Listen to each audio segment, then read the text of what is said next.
On this large vegetable farm, in the fertile Midlands of South Africa's KwaZulu-Natal province, Zanele Sithole and her community are barely managing to scrape a living.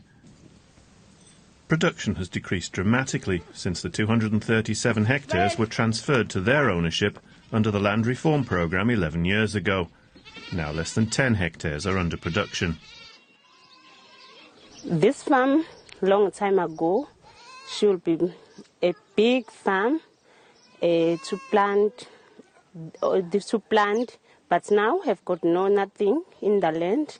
It can't plant anything because they've got no equipment to use this farm. In an attempt to address historical injustices, the South African government has spent more than €4 billion on land reform since the end of apartheid.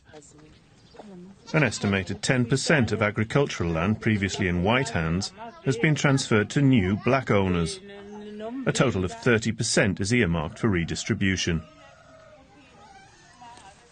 Beatrice Oppong and John Flanagan are part of a research team that evaluated the impact of land reform for the Finance Ministry, collecting data from dozens of land reform farms and almost 600 households.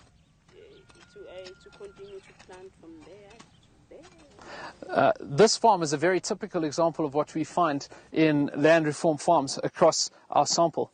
The production has decreased drastically from commercial agriculture to subsistence agriculture, plummeting by 79%. The employment likewise has also plummeted. It's gone down by 84% on average, and in this province as high as 94% drop.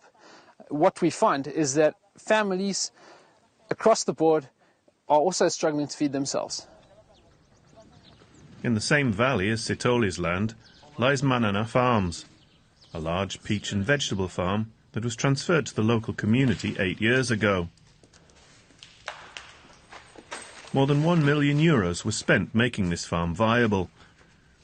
But after the commercial partner pulled out because of government red tape, the operation collapsed.